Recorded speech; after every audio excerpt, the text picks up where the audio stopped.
Olá, bom dia, boa tarde ou boa noite. Essa é a nossa segunda parte da 13ª aula abordando o regime permanente senoidal, que são os circuitos que apresentam frequência constante. Naturalmente, o caso mais notório são os circuitos elétricos de potência, onde temos desde a geração nas usinas, a transmissão e na distribuição em cidades e fábricas, uma frequência constante, no caso ideal, para a sua realização. Vamos iniciar esta aula, esta segunda parte, caracterizando a impedância desse domínio da frequência, a frequência constante. Vou separar aqui em 4 partes iguais, ou aproximadamente iguais, 4 quadrinhos para que a gente possa desenvolver o nosso raciocínio. Neste primeiro quadro, nós vamos colocar impedância de uma forma geral. Aqui a nossa impedância, o que isso representa dentro da nossa solução. Então, vamos aqui buscar caracterizar essa impedância. O que nós temos aqui? Imagina um componente geral que tem a seguinte representação física aqui, a nível de desenho. Uma corrente sendo aqui inserida. Essa corrente está no domínio do tempo, que por sua vez teremos aqui uma tensão, também no domínio do tempo. E este componente, ele apresenta um determinado valor. Aqui sendo caracterizado. O que nós podemos aqui imaginar? Que essa nossa tensão de saída vai ser uma transformação na nossa corrente de entrada. Pensando em uma resistência, essa transformação nada mais é do que uma multiplicação entre a corrente e o valor da resistência. Já no capacitor e no indutor, nós temos equações diferentes, formatos diferentes. Assim, fazendo essa transformação, o que nós podemos aqui imaginar? Eu vou botar aqui um Z minúsculo aqui, só para a gente manter a mesma nomenclatura. Coloca aqui um Zzinho. E agora imagina que nós fizemos a transformação. Essa transformação levou esse componente para o domínio de Laplace, para o domínio da frequência constante. Poderia ser Laplace também, como nós fizemos nos exemplos anteriores. Aqui nós vamos ter agora uma transformação da corrente, onde a corrente vai ser um fasor com a frequência constante. Nós temos também a transformação da tensão, onde nós vamos ter um fasor da tensão, e esse fasor da tensão tem uma frequência constante, e o nosso componente estará aqui sendo apresentado.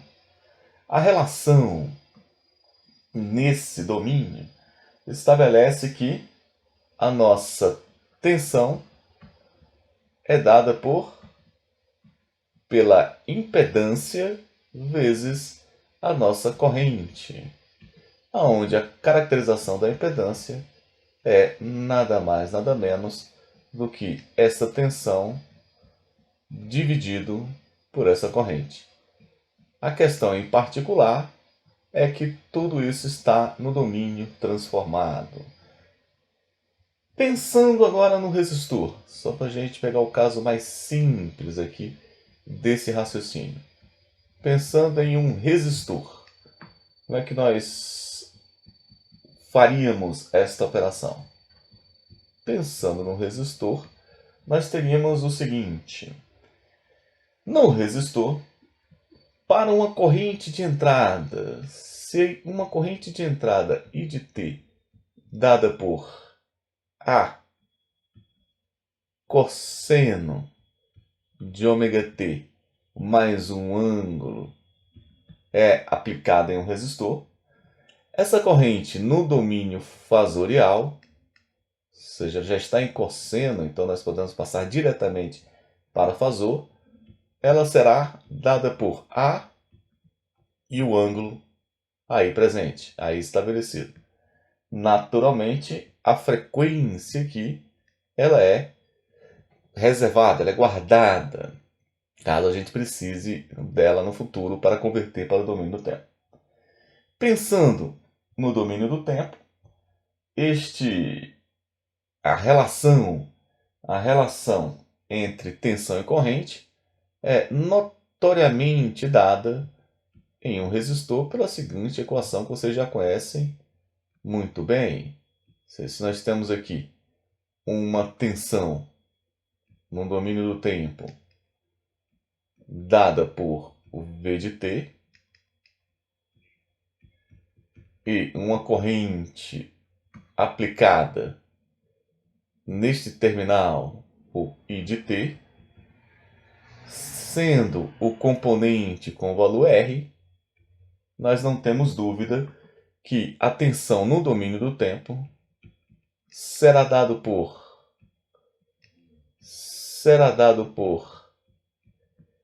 R vezes I de t. Se a gente agora passa todos esses elementos para o domínio fasorial, nós vamos ter o seguinte: o R é uma constante, então ele se mantém. Nós vamos ter aqui o nosso V no domínio fasorial. Teremos aqui o nosso R e o nosso I no domínio fasorial. Desta forma, a impedância resistiva no valor dela no domínio de fasor é o mesmo valor que ela apresenta no domínio do tempo. Então, não existe uma mudança com relação ao seu valor em particular. Porém, vamos avançar aqui. E sendo um capacitor, como é que isso procede? Caso seja um capacitor, como nós vamos proceder esse raciocínio? Entrando num capacitor um valor de tensão, vamos mudar um pouquinho aqui. Sendo o valor de tensão no capacitor dado por A cosseno de ômega t mais um ângulo, o que nós sabemos? Que o fasor de tensão desse capacitor vai ser dado por A com o ângulo aí estabelecido. No nosso capacitor, nós temos a seguinte realidade.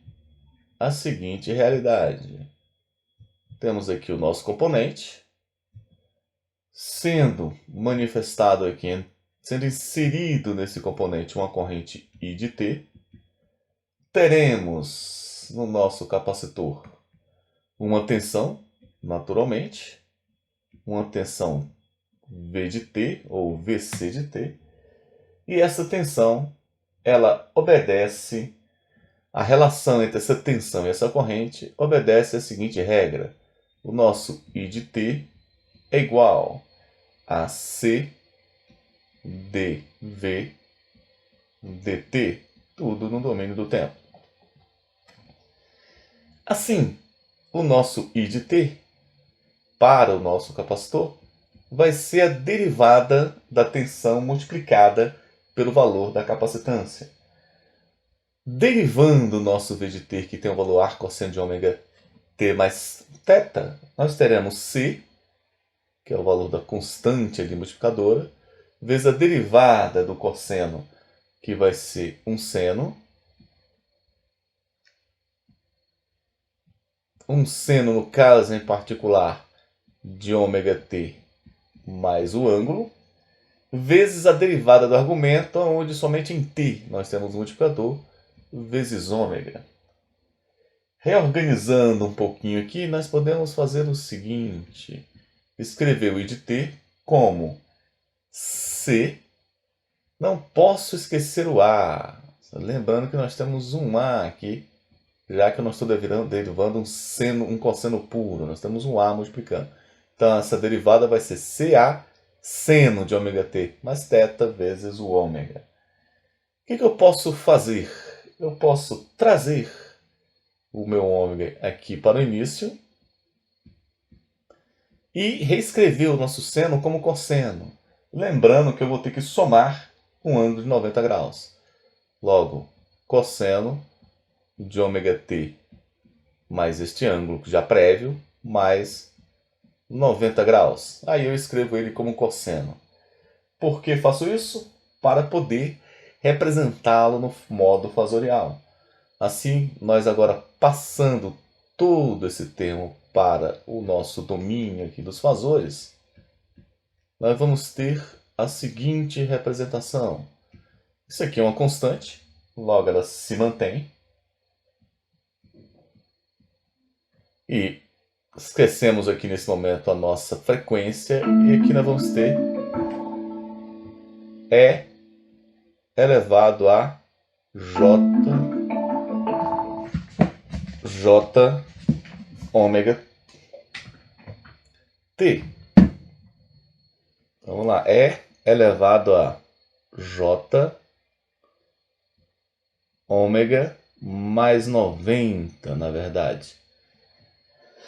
Fazendo aqui essa decomposição, já está no modo fasorial. Aqui nós vamos ter, na verdade, agora, como isso aqui é uma soma, eu posso escrever CA ômega E elevado a J ômega vezes E elevado a J 90 graus. Daqui temos o seguinte, que o nosso I no domínio fasorial será igual a CA, que está ali presente, CA, W, o E de J ômega se preserva, o nosso E de J ômega se preserva, e o nosso E de 90 graus, ele passa a ser, o que é um E elevado a J 90 graus? É o cosseno de 90 mais IJ, ou mais J seno de 90. Cosseno de 90, no caso é zero, mais J C90 é 1. Assim, nós podemos multiplicar aqui por J, ou reescrever essa expressão como J C W vezes o nosso A é elevado a Jθ. A gente observando aqui esse termo, nós caracterizamos ele já como o próprio V, a nossa tensão no domínio fasorial. Portanto, o nosso I de ômega é igual a CA vezes, na verdade, é igual a JCW vezes o valor de VW, o que por fim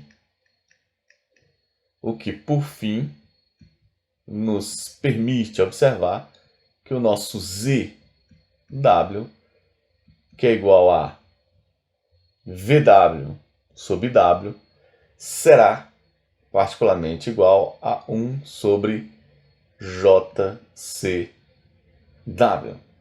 Então, esta, ou 1 J ômega C. Esta é a nossa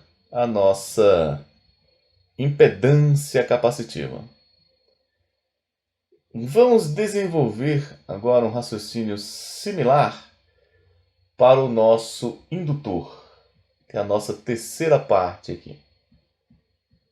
Pensando agora no indutor. Como seria esse desenvolvimento? Para o indutor, nós temos particularmente, nós podemos ter a seguinte relação. Uma corrente no indutor, um I de T, é dado por A cosseno de ômega t mais um ângulo. No domínio fasorial, esse I de t pode ser escrito como A ângulo aí presente. Qual é a relação no nosso indutor? Nós temos aqui o nosso componente, aqui sendo desenhado.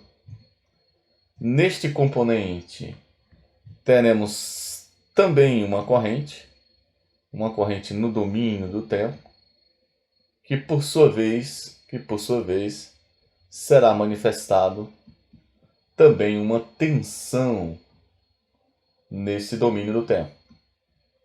Aqui teremos a nossa tensão V de T. Qual é a relação entre essa tensão e corrente? Lembrando aqui que o nosso V de T é dado por L di dt no domínio do tempo. Então, a derivada da corrente no tempo vezes L nos gera essa tensão em particular. Consequentemente, se a gente deriva essa corrente, nós vamos ter a tensão ali em particular, que é dada por A seno, derivando o nosso cosseno. Na verdade, temos o L multiplicando. L vezes A seno de ômega t mais o ângulo vezes ômega. Aí nós podemos agora fazer um raciocínio similar ao que foi feito no capacitor. O nosso V de t pode ser escrito em forma de cosseno para que possamos convertê-lo para o formato fasorial. Assim, o nosso ômega L A seria a parte que multiplica a parte constante. O nosso seno vira cosseno de ômega t mais o ângulo mais 90 graus. E aí está no formato agora de cosseno. Passando para o formato fasorial. Então, esse fasor aqui agora em particular, ele terá ômega LA vezes o nosso E elevado a o ângulo mais 90, que por sua vez é igual a ômega LA E elevado ao ângulo vezes E elevado a 90. E aí está. O que nós podemos ainda aqui perceber é que este fasor em particular será dado por ômega LA vezes, o que é um E elevado a J90? Isso aqui é cosseno de 90, que é 0, mais J seno de 90, que é 1. Então vai ser o próprio J. Então podemos escrever que J ômega L A vezes E elevado a J ângulo, que por sua vez, isso aqui é igual a J ômega LA. Na verdade, esse A é elevado a J ômega ali, ó. Este termo aqui está isolado, ele é o próprio I. Daqui nós tiramos que será J ômega L vezes o nosso I. Consequência deste raciocínio é que nós podemos agora considerar que o nosso Z de ômega será dado por V de ômega sobre I de ômega, que tem o valor de, que implica que o nosso Z de ômega é dado por J ômega L. Então, este é o nosso valor da impedância indutiva. Então, estamos aí passando os componentes para o domínio da frequência constante no formato fasorial. A nossa resistência aqui vai ser o próprio R. Então, esta resistência aqui é a nossa impedância capacitiva e, por último, a nossa impedância indutiva ali sendo apresentada. Dois exercícios agora para que a gente possa praticar um pouquinho dos nossos fasores em circuitos. Vamos ver o que eles nos reservam de conhecimento aqui. Primeiro exercício.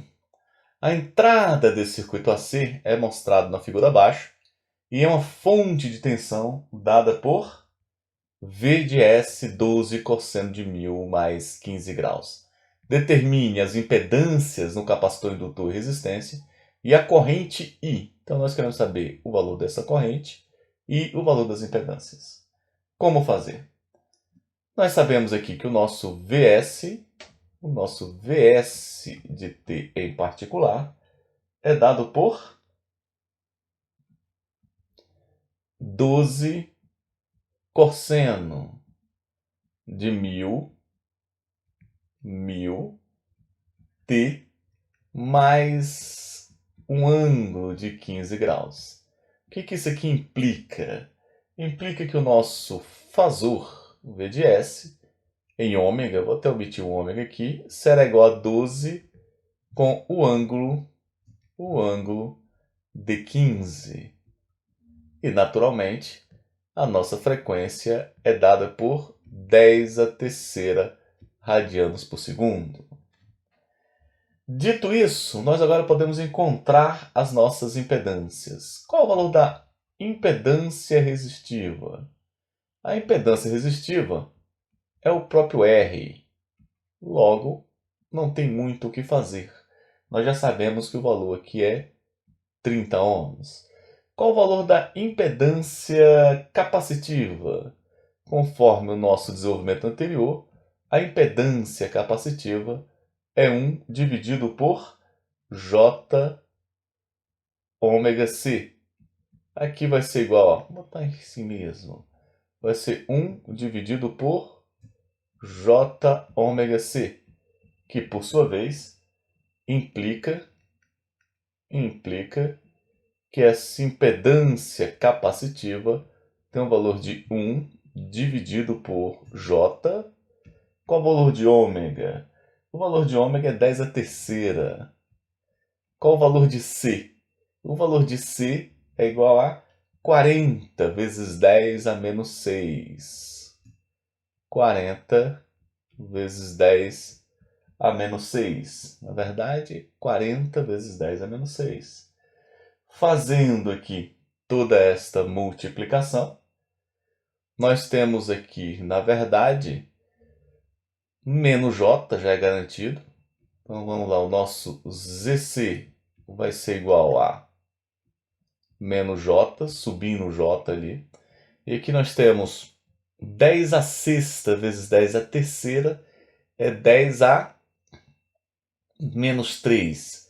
Vezes esse aqui vai ser 10 a menos 2. Sobe 100 e divide por 4. Nós vamos ter aqui 25 ohms. Então essa é a nossa impedância capacitiva. Pensando agora na nossa impedância indutiva, qual será o valor? A equação que rege a impedância indutiva é J ômega L.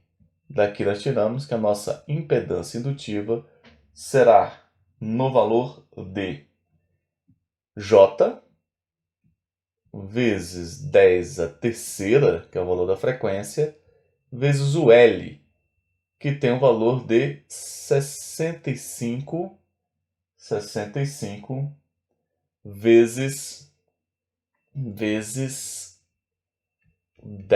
a menos 3, porque está em milirens. Consequência disso, a nossa impedância indutiva vai ter o valor de J 65 ohms. Aí estão todas elas calculadas. O valor da impedância resistiva, da impedância capacitiva e da impedância indutiva.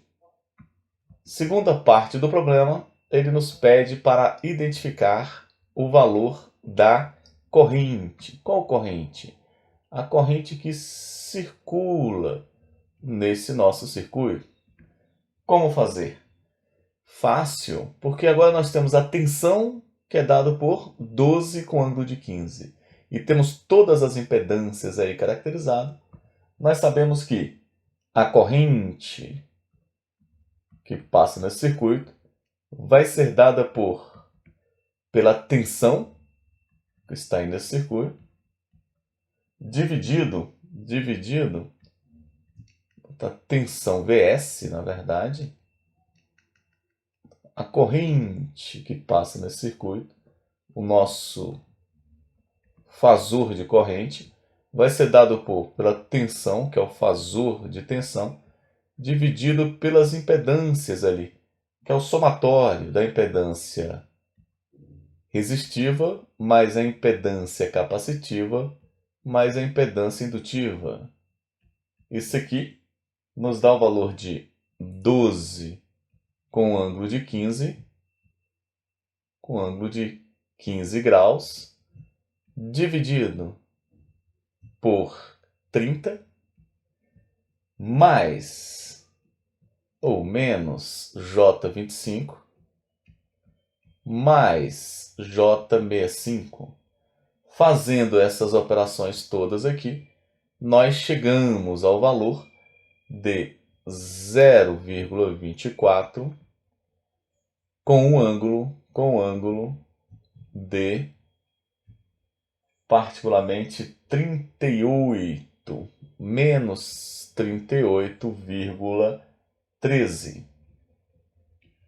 Agora é somente voltar para o domínio do tempo, onde o nosso I de t vai ser igual a esta amplitude, 0,24, 0,24 vezes o cosseno da frequência, que é 1000, 10 a terceira, vezes t, menos o ângulo encontrado, que é 38,13 graus.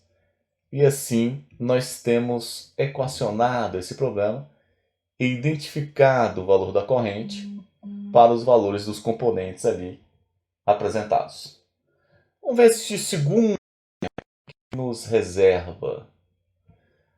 A entrada do circuito é uma corrente alternada dada por 48 cosseno de 500t mais 75. Determine a tensão. Então ele quer, o objetivo é encontrar o valor dessa tensão aqui, neste ponto. Qual o valor dessa tensão aqui? O que nós podemos observar desse circuito? Nós podemos observar o seguinte, eu vou até colocar ele um pouquinho aqui para o lado, para facilitar um pouco o nosso raciocínio. Mas o que nós podemos observar desse circuito? Que ele possui, no domínio de regime permanente, uma impedância indutiva aqui, vai ser um ZL, então outra cor aqui, vai ser um ZL, e nesta outra região eu tenho um conjunto de impedâncias que a gente pode chamar aqui de ZC em paralelo com ZR. Isso aqui não passa de um divisor de tensão, aonde, naturalmente, nós temos um VS sendo aplicado. Nesse divisor de tensão, eu creio que fica claro para todos que o nosso VW, digamos que a nossa tensão no domínio fasorial, vai ser igual a ZR ou ZC, ZC em paralelo com ZR, dividido por ZC em paralelo com ZR, mais ZL vezes o nosso VS. Uma vez identificado o valor do nosso V no domínio do regime permanente, nós podemos passá-lo, ele vai ser um fasor, passá-lo com certa facilidade para o domínio do tempo. Então vamos a esses cálculos. Primeiro, o nosso VS de t, que é dado por 48 cosseno de 500t mais 75 graus, vai ter a sua representação no domínio fasorial por Vs igual a 48 com ângulo de 75. Obviamente, o nosso ômega é igual a 500 radianos por segundo. Daqui, vamos tirar a nossa primeira componente, que é o nosso fasor ZR. O ZR é o próprio R. Logo, no domínio fasorial, nós temos ZR igual a 80 ohms. Então, este não muda. Quem vai ser o nosso fasor capacitivo? Quem vai ser a nossa impedância capacitiva? A nossa impedância capacitiva é dado por 1 sobre J ômega C, que por sua vez vai ser dado por 1 dividido por J vezes 500 vezes o C, que tem valor de 25, se eu não me engano aqui, vezes 10 a menos 6. 25 vezes 10 a menos 6. Daqui nós podemos tirar que teremos aqui 10 a segunda vezes 10 a menos 6, na verdade, eu botei menos 3. Menos 6, já que não é milha, é micro. 10 a segunda vezes 10 a sexta, 10 a quarta, 10 mil. 10 mil dividido por 125. Fazendo esta operação aqui, nós temos menos J, já que o J vai subir positivamente, vai subir negativo, que está embaixo. 10 a quarta dividido por 125. Esta conta dá o valor de ZC. ZC terá o valor de menos J vezes 80 ohms. Então aqui nós temos agora a nossa impedância capacitiva. Já a impedância indutiva é dado por J ômega L, que por sua vez será J 500 vezes o valor de L, que é 10 a menos 3. Isso aqui vai implicar naturalmente que o nosso valor aqui de L seja 500 vezes... Opa, tem um errinho aqui fundamental. Na verdade, ele não é 1 milli, ele é 10. 10 vezes 10 a menos 3. Muda completamente o valor. Daqui implica que o nosso ZL terá o valor de 5 vezes 10. 5 vezes 10 a terceira vezes 10 a menos 3. Isso vai dar o valor de J5. Agora, eu conferi esse resultado, e esse resultado particular, para que ele esteja nesse mesmo valor, esse aqui ainda tem um erro aqui em particular. Esse valor não é 10. Esse valor, para que dê o resultado que está aqui, ele tem que ser 100 milirens. Então, observe que temos um erro aqui no livro. 100 milirens, o que vai, por sua vez, colocar um quadrado aqui agora. Agora nós vamos ter aqui 5 vezes 10 a quarta, vezes 10 é menos 3. Isso só para ajustar com o valor do livro, que está o desenho errado e o valor aqui apresentado. O nosso ZL fica como J vezes 50 ohms. Pronto, estamos com todas as nossas impedâncias identificadas. O que precisamos agora fazer é encontrar o valor da tensão. Como encontrar o valor dessa tensão? Basta a gente agora aplicar esta fórmula, onde o nosso V, a nossa tensão de saída, vou botar uma tensão de saída aqui, a nossa tensão de saída será igual a 80, que é o ZR, 80 em paralelo com o nosso ZC, menos J80, dividido por 80 em paralelo com menos J80, mais J50 vezes 48 com o ângulo de 75. Daqui, fazendo essa conta, que eu já fiz previamente, vai nos dar essa tensão de saída como 65,9 com um ângulo estabelecido de 16 graus. Por fim, saindo do formato fosorial e passando para o domínio do tempo, nós teremos aqui 65,9 cosseno, sempre cosseno. A frequência aqui é 500 T mais 16 graus. Pronto, estamos agora com a nossa solução no domínio do tempo para o circuito em questão.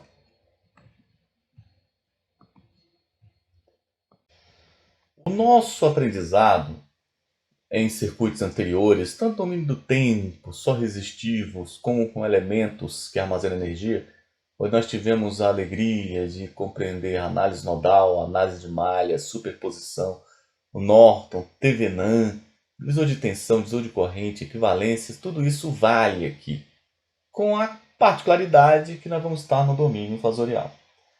Este problema em questão, vamos aqui agora começar a aplicar a nossa análise nodal. Nós vamos ver como é que essa análise nodal se comporta aqui no nosso domínio fasorial.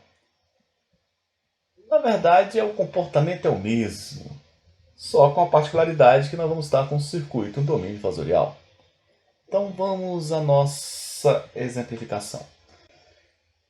A análise nodal visa encontrar as tensões dos nós. E uma vez com as tensões dos nós, nós temos condições de encontrar tensão e corrente em qualquer ponto do circuito. O que nós temos para este circuito em particular? Determine a tensão VA, que é essa tensão aqui intermediária, que é a mesma tensão que controla essa fonte de tensão dependente. Como encontrar? Vamos, particularmente, inicialmente, caracterizar as nossas impedâncias. Eu vou chamar essa aqui de Z1, chamarei essa outra aqui de Z2, já que nós vamos passar tudo para o domínio dos fasores. Essa aqui vai ser a nossa Z4, essa impedância indutiva. E por último, essa aqui vai ser a nossa Z5. Qual é a entrada desse circuito? Então vamos aqui caracterizar a nossa entrada. A nossa entrada em particular, ou seja, o valor de tensão de entrada, é dada por... Então, a entrada desse circuito tem um valor de 20 cosseno 250t. Se a entrada, se o V de t tem um valor de 20 cosseno de 250t, nós sabemos notoriamente que este fasor de entrada, então VI aqui, esse fasor de entrada tem um valor de 20 com ângulo 0. Com ângulo 0, sendo a frequência, naturalmente, de 500, 250 radianos por segundo. Então, aí está a nossa entrada. Quais são os valores daqueles fasores ali presentes? O Z1 é um fasor resistivo, de resistência, então é o próprio valor, que vai ser 8 ohms. 8 ohms. O Z2 é um fasor indutivo. Assim, teremos J vezes 250 vezes 36 vezes 10 a menos 3. 36 vezes 10 a menos 3. Essa conta que eu já fiz. E nós temos aqui o valor de J9 ohms. Então, este é o valor do nosso Z2. O nosso Z4. Z1, Z2, Z3, na verdade. Por que eu pulei por 4 aqui? Vou botar Z3 aqui. Z3. Z1, Z2, Z3. Z3 e... Tá aqui, Z3, que é esse capacitivo. E o nosso Z4 vai ser aquele indutivo que está ali em cima. Aí nós temos as nossas impedâncias. Qual vai ser o valor desse Z3? O Z3, que é o nosso capacitor, terá o valor de 1 dividido por J, vezes a frequência, que é 250, vezes o valor do capacitor, que é 0,25, vezes 10 a menos 3. Eu fiz aqui previamente essa conta.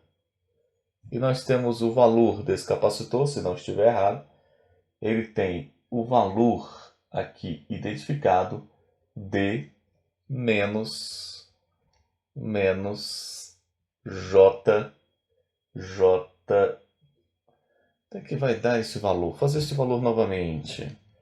Este valor aqui novamente vai nos dar a seguinte solução.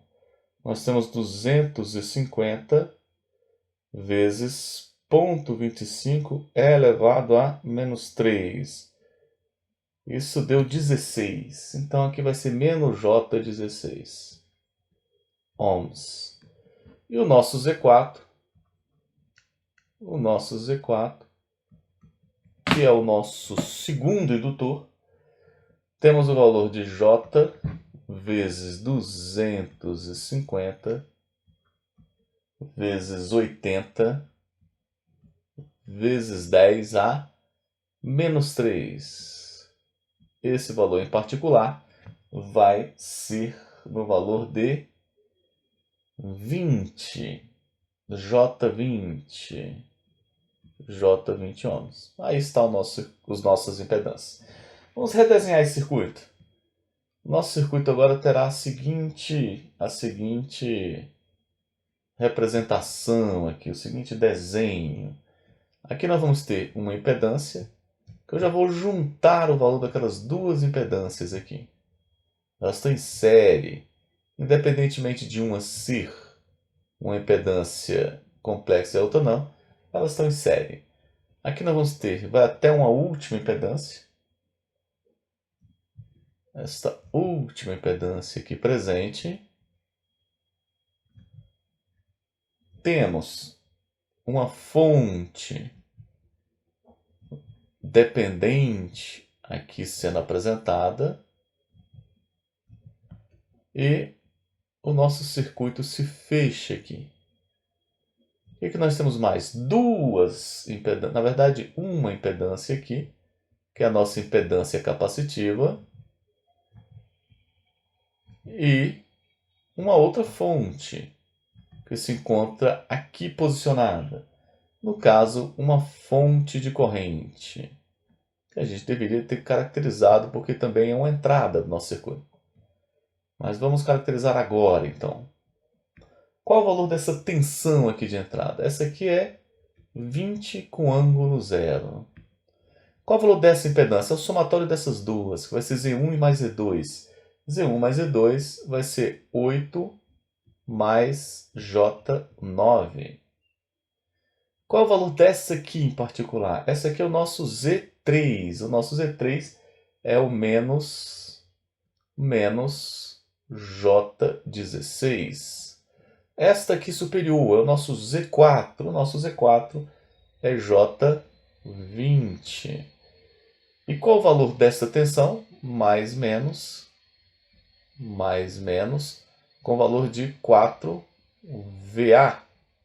E ainda temos esta corrente, que eu devia ter colocado aqui como entrada também, aonde nós vamos ter 1,2 com ângulo de 45 graus.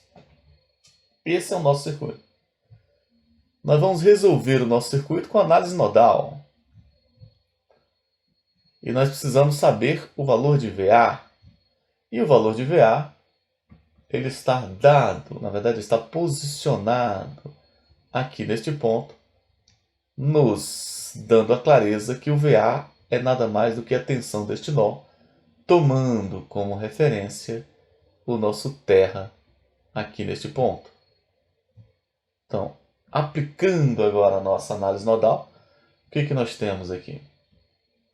Nós podemos escrever, nós vamos ter uma corrente que vem nesse sentido, uma corrente aqui subindo dessa fonte, vou botar essa aqui descendo e uma última corrente aqui chegando. O que nós sabemos com relação às polaridades? Aqui é mais, aqui é menos, aqui é mais, aqui é menos, aqui é mais, aqui é menos. Com esta organização e buscando agora a tensão VA, a nossa tensão deste nó, no domínio fasorial, as equações são igualmente aplicáveis. Nós vamos ter a seguinte representação. 20, aqui ó, corrente que chega. Essa aqui, digamos que é a nossa corrente I1. Vamos fazer ela aqui, ó. Essa é a nossa corrente I1. Corrente I1, corrente I2, corrente I3, corrente I4. Então nós sabemos que I1 menos I2, que está saindo, mais I3 menos I4 é igual a zero. Essa aqui é a nossa I4. Escrevendo aqui as equações, nós temos que 20 com ângulo de zero menos VA dividido por 8 mais J9,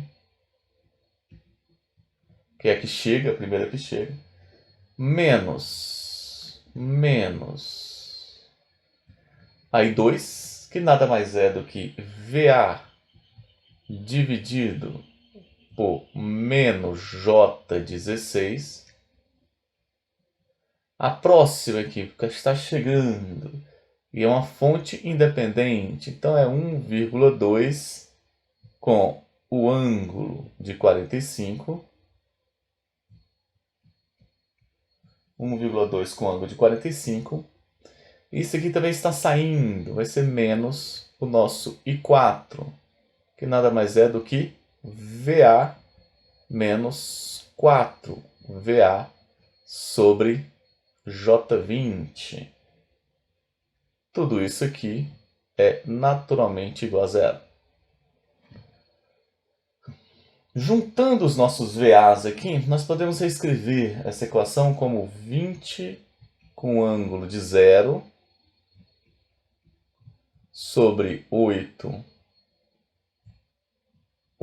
mais J9, mais... Quem são aqui? O primeiro aqui, ó, menos 1 sobre 8 mais J9, que é o primeiro VA. O segundo VA, menos com menos aqui, ó, vai ser mais. Então, mais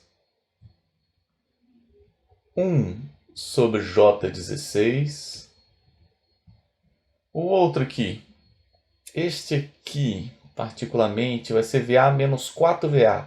Vai dar menos 3VA. Como é menos, menos, mais. Então, nós temos mais um aqui. Mais 3 sobre J20. Tudo isso vezes VA, o fasor VA, mais a nossa segunda fonte independente, que é 1,2 com ângulo de 45. Com ângulo de 45 é igual a zero. Podemos ainda organizar um pouquinho aqui a nossa casa e fazer mais uma vez aqui 1. Passando aqui tudo positivo, vai ser 1 sobre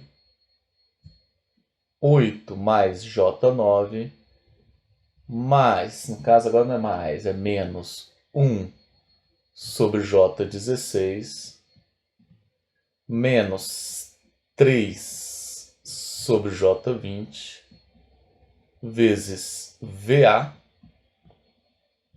é igual a esse cara aqui, que vai ser 20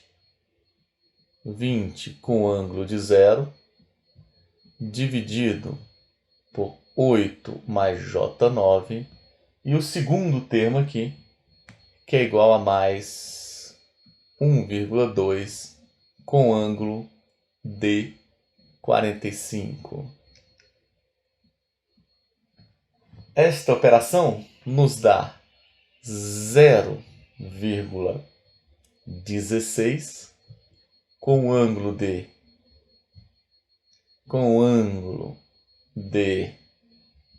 69,9.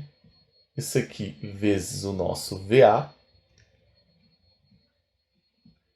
é igual ao somatório aqui dessa parte, que é 1,99 com ângulo de menos 11,49 graus. Consequência disso, que o nosso VA será igual a 1,99 com este ângulo ali de menos 11,49 dividido por 0,16 com ângulo de 69,9. Isso caracteriza o valor de 12,4 e o ângulo de menos 81,3 graus. Pronto, isso aqui está no domínio fasorial. Para passar para o domínio do tempo, o nosso VA, que é a tensão de controle ali no domínio do tempo, será nada mais do que 12,4 cosseno 12,4 cosseno da frequência, que é 250, t menos o ângulo em particular, que é 81,3 graus. Então, vale da mesma forma. Podemos aplicar análise nodal, como também podemos aplicar análise de malhas e todas as outras técnicas que nós já dominamos dos contextos anteriores. No exemplo anterior, nós tivemos a oportunidade de aplicar a análise nodal. Agora vamos aplicar a nossa análise de malhas no exemplo em questão. O que nós temos aqui neste nosso exemplo? Na análise de malha, vocês já sabem que o objetivo é encontrar as correntes de malha. Com as correntes de malha identificadas, nós temos condições de encontrar todas as tensões e correntes. Para esse circuito aqui e aplicar a nossa análise de malha, nós precisamos... Quem é a entrada? Vamos identificar a entrada aqui em particular. A nossa entrada desse circuito, ele tem... Já sabemos claramente que a frequência desse circuito aqui está em 500 Hz, radianos por segundo. Está em 500. E, sendo a entrada V de T dado por 45 cosseno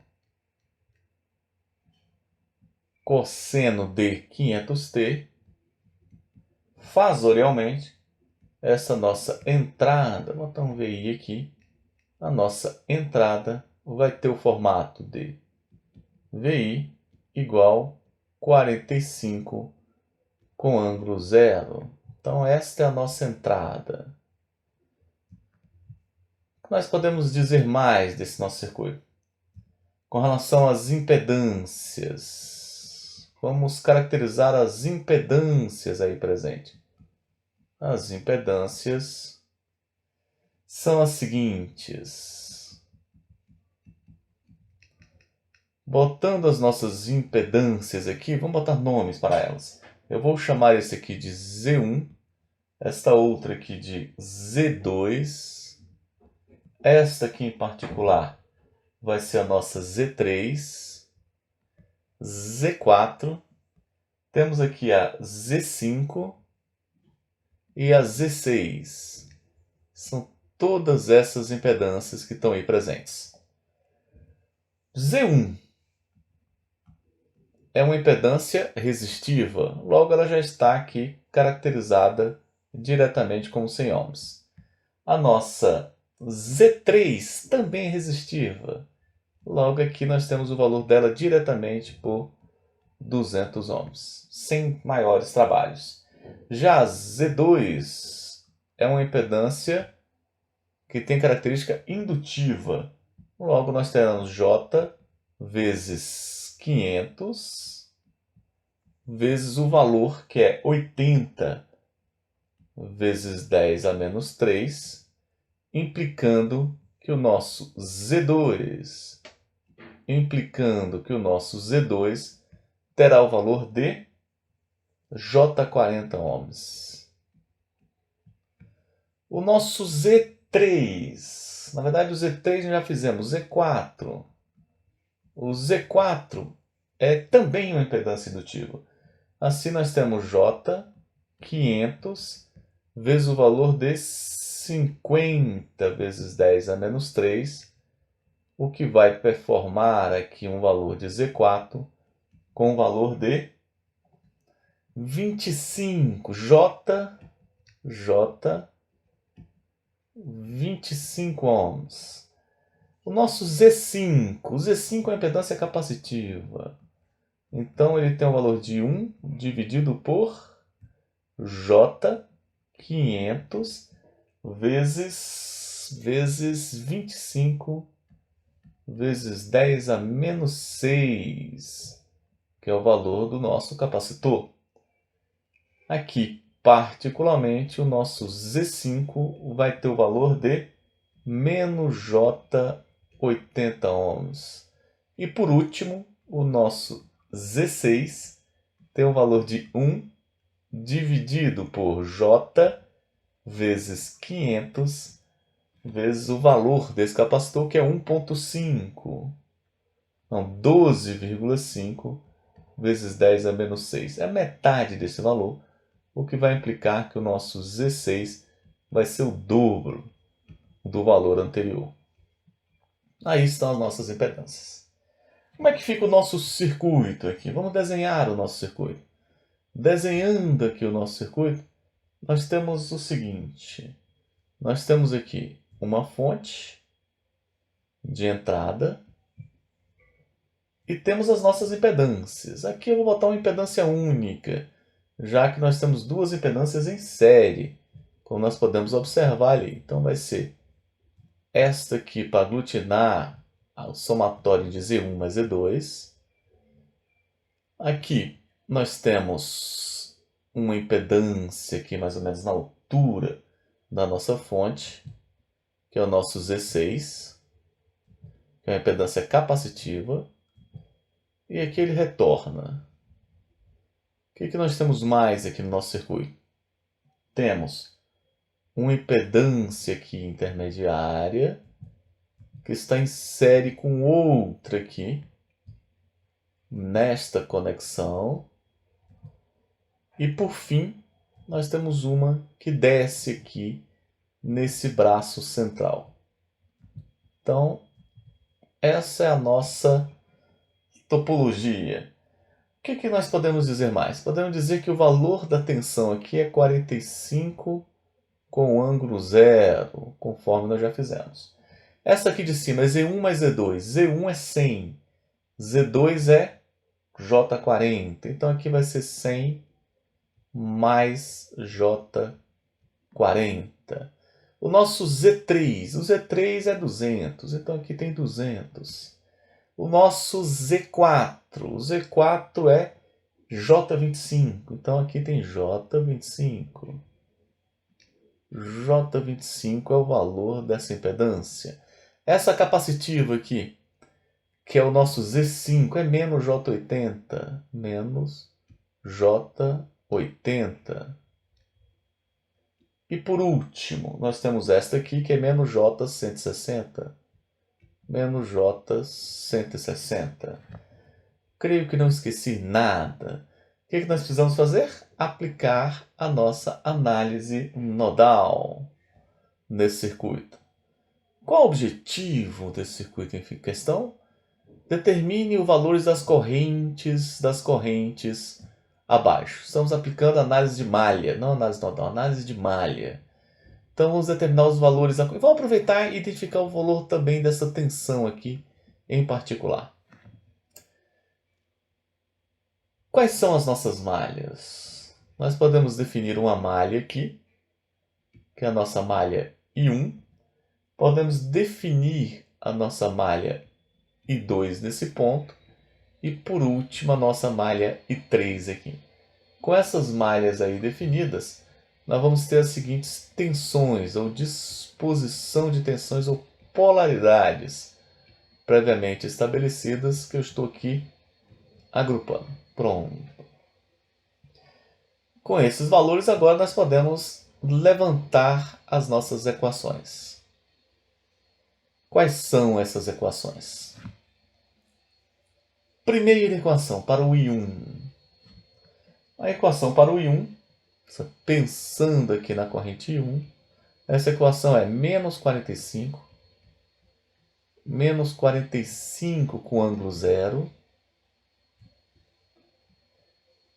Aqui ele vai dar mais 200 vezes I1 menos I2. I1 menos I2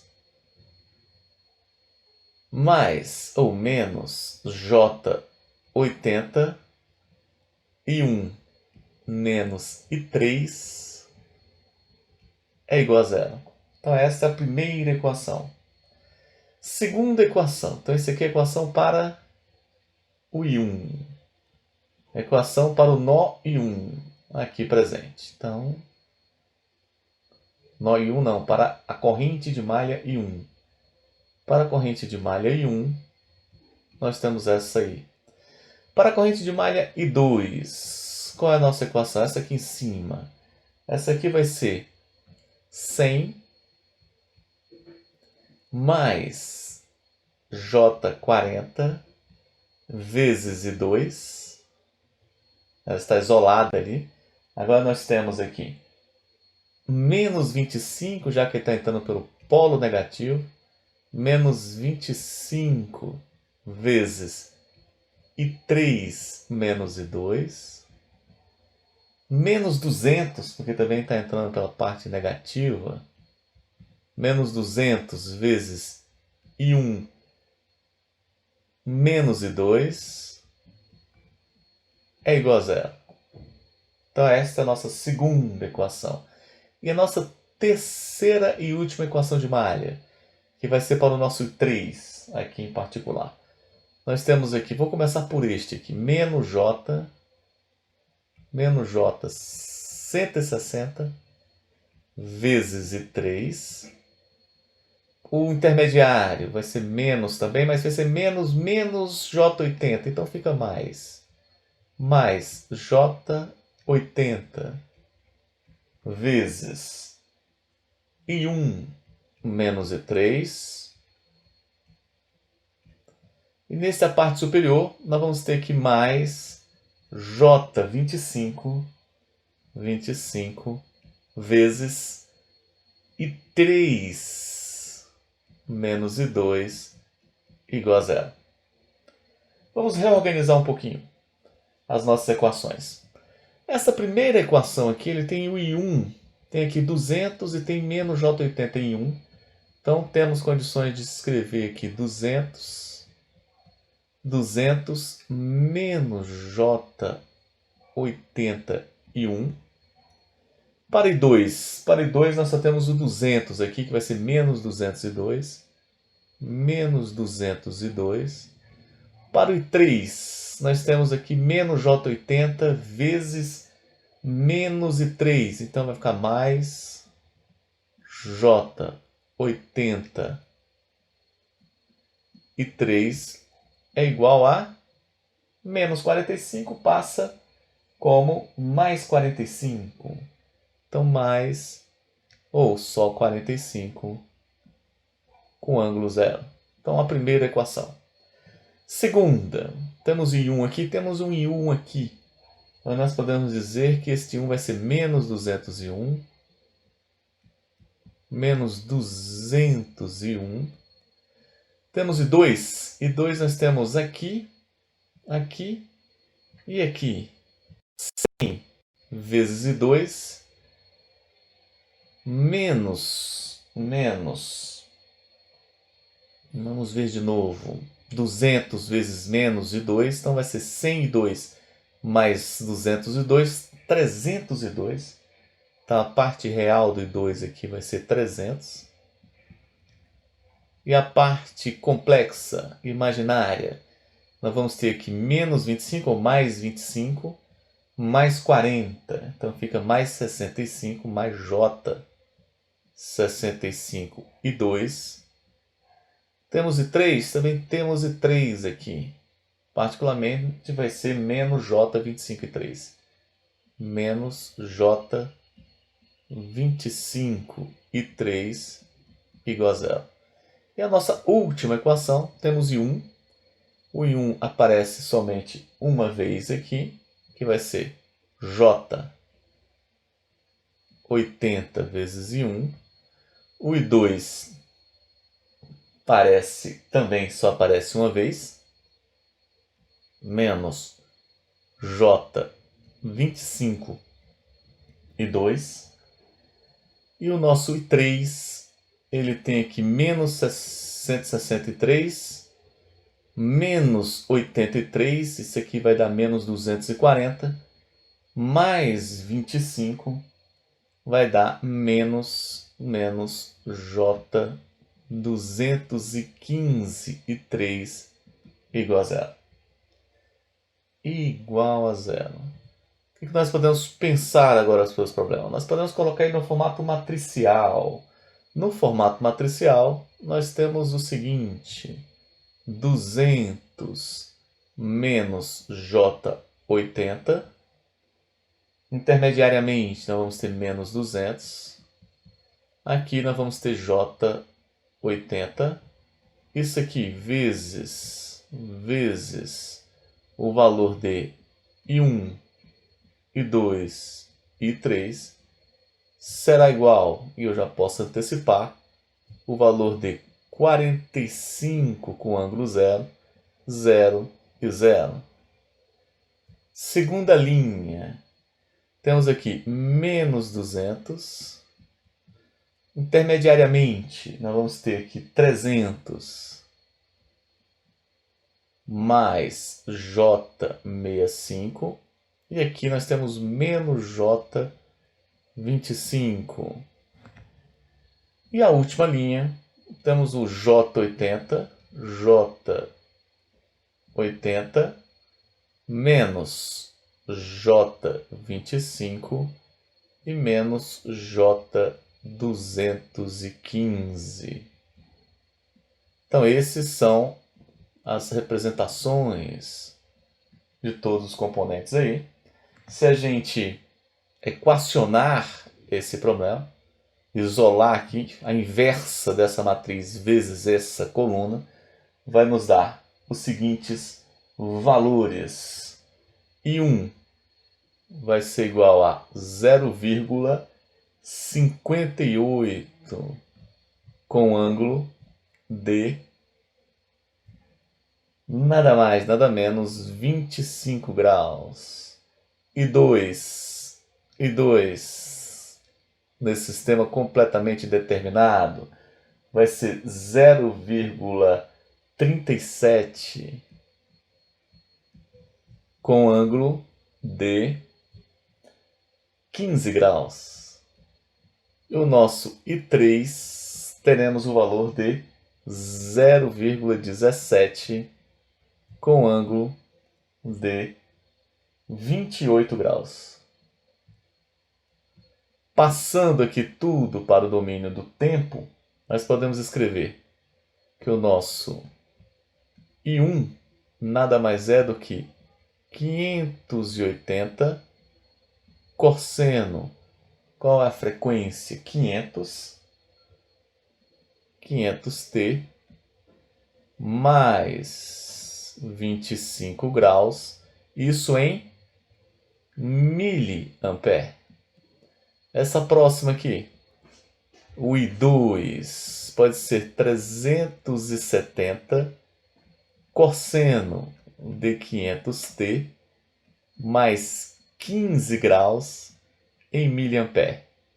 E o nosso I3 tem o valor de 170 cosseno de 500 também, todos com a mesma frequência, mais 28 graus em miliampere. Esses são os valores. Nós podemos fazer mais para concluir aqui. Vamos encontrar o valor de V0 ali, ou VO, na verdade, que é a nossa saída ali em particular. Podemos colocar o nosso circuito um pouquinho aqui para o lado. E o que nós sabemos? Nós sabemos que a tensão de saída no domínio fasorial vai ser dada por Z6 vezes o valor de 3. Logo, essa tensão de saída é o nosso Z6, que é o menos 160, J160, vezes o I3, que é o 0,17 com ângulo de 28 graus. Fazendo essa multiplicação, a nossa tensão de saída vai ficar com o valor de 0,27 com ângulo de menos 62 graus. Por fim, podemos identificar que a tensão de saída no domínio do tempo é igual a 270 cosseno, sempre em cosseno, de 500t menos 62 graus em milivolts. E assim nós temos caracterizado no nosso problema, no nosso desafio, temos aqui as correntes de malha e também o valor da tensão de saída daquele circuito.